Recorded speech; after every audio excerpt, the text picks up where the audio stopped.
In a world where science has advanced a lot, scientists have started a controversial project: making copies of famous historical people for a lot of money. Many rich people want kids who are as smart as famous people like Vivaldi, Galileo, or Michelangelo. But, while this is happening, there's a darker plan forming. Some people want to go against what's considered divine and talk about making a clone of God himself. This bold idea comes from what happened after Lucifer, an angel who rebelled against heaven, got beaten by the Archangel Michael and thrown into the underworld. Even though he's chained up and suffering in flames, Lucifer is waiting for his chance to come back and rule Earth.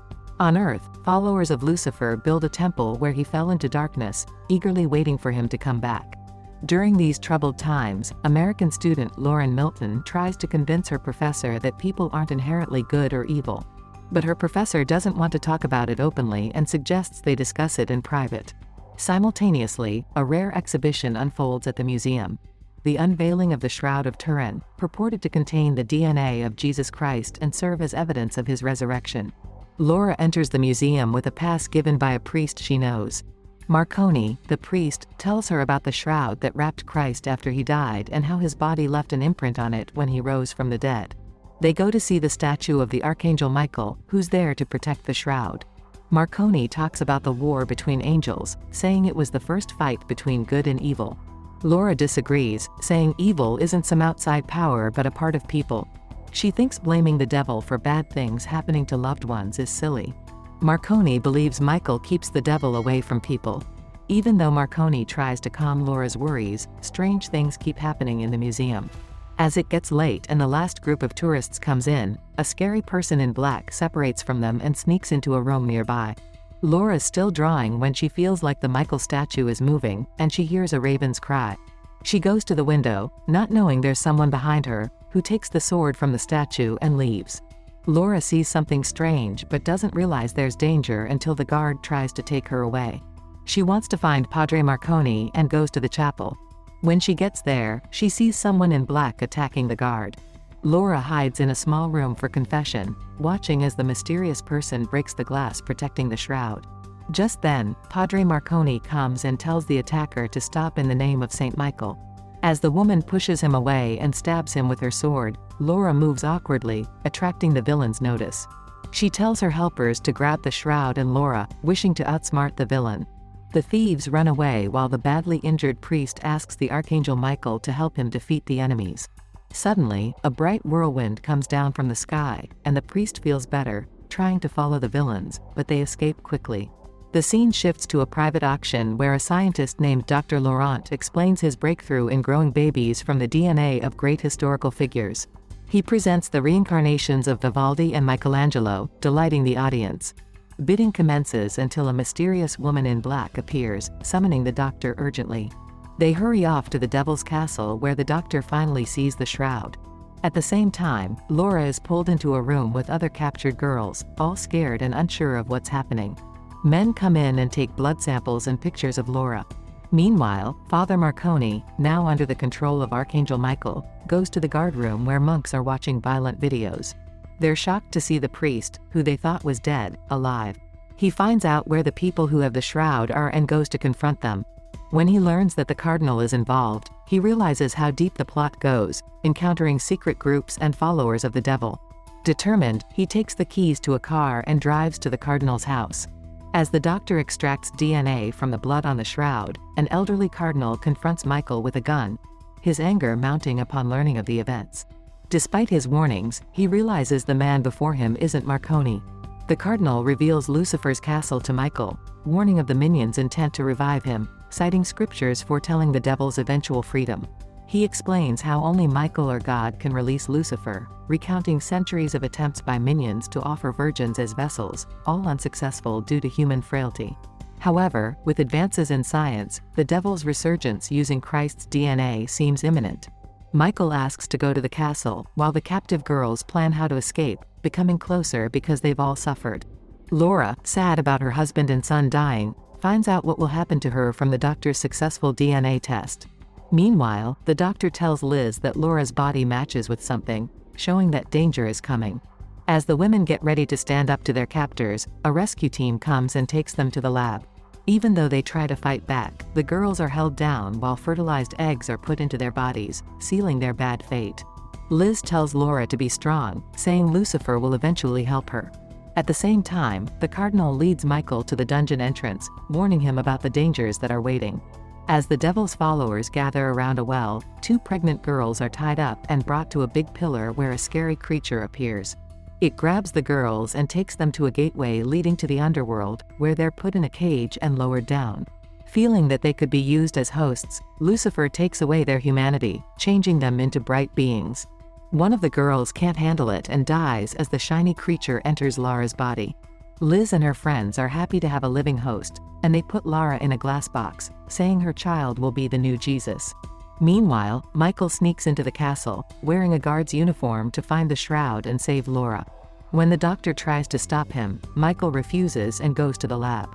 He finds Laura, but she figures out he's not who he says he is and runs away. Michael chases her and finally catches her in a storage room, where he reveals his true identity and tells her about the terrible things that have happened to her. As they try to escape, Liz finds out the shroud is missing and orders her guards to catch Laura at any cost. Guards chase after Laura and Michael through narrow hallways, but they get trapped by a monster underground. In a big fight, the monster attacks Michael while the guards grab Laura. Fueled by anger, Laura threatens Liz, saying she'll hurt herself and her baby, so Liz has her locked up. Meanwhile, Michael is chained in the dungeon while Laura is restrained. Determined to protect the baby, Liz stops at nothing. Michael, summoning his strength, breaks free and searches for the hidden shroud as guards scour the dungeon. As the monster witnesses Michael's descent into the underworld, he is besieged by imprisoned souls, discovering Lucifer's release and the missing sword. Mammon, the demon of greed, taunts Michael, revealing his impending fate. Chained alongside Lucifer's sword, Michael faces a dire predicament. Waking up from a bad dream, Laura gets spooked when she hears her baby's voice during an ultrasound. Liz shares some secrets about Lucifer and tells a story about a brave warrior and a bad leader, suggesting Michael might be part of a big fight.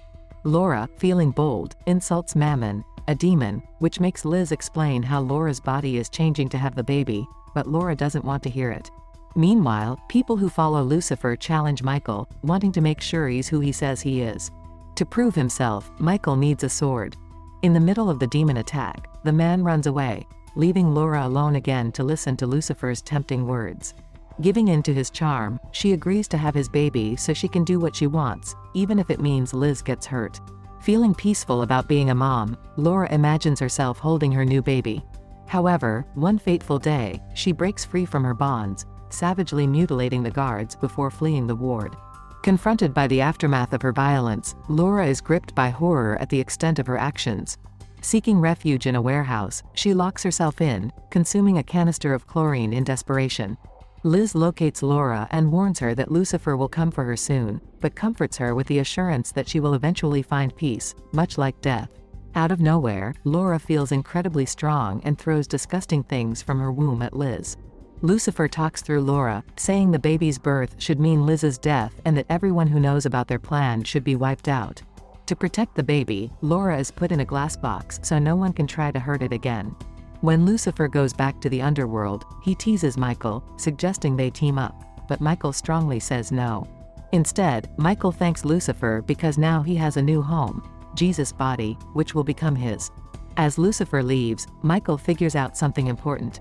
Laura isn't carrying the devil's baby, but she's been chosen by God to have Jesus.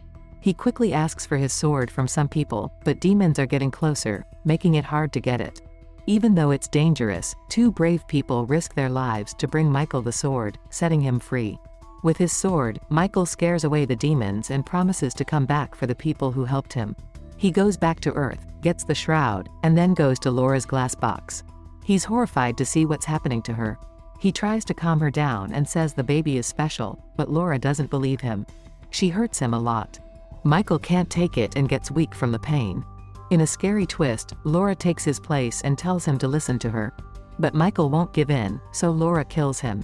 As Michael takes his final breath, he believes the baby will have a good future and won't be controlled by the devil.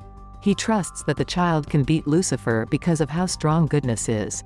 Even though Laura gets mad and hurts a lot of things, the baby starts to be born, and Lucifer's followers come to the castle courtyard. Liz runs away with the baby while Laura gets thrown into the well by a big monster with a dangerous chain.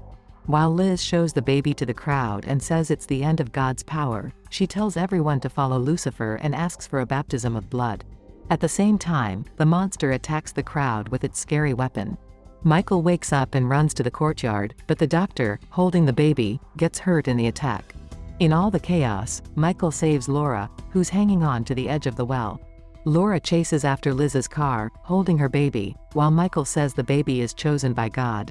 Michael faces the cardinal at the well, hoping to close the entrance to the underworld. But the monster won't let him and opens the gates again, letting out more demons. So, Michael sets off some explosives he put there before, blowing up the castle. The cardinal is happy about it. Later, with Laura holding the baby, they go back to the temple and put the shroud back where it belongs. Michael goes down to the underworld to free his followers, while the cardinal and Laura, with the baby, come out. In a calm forest setting, Liz watches the trio, but she focuses on the grown boy, whom she calls Lucifer. Liz is puzzled by the boy's strange reaction, a dark stream coming from his nose. The movie, although different, explores ideas of right versus wrong, mixing scientific progress with moral questions.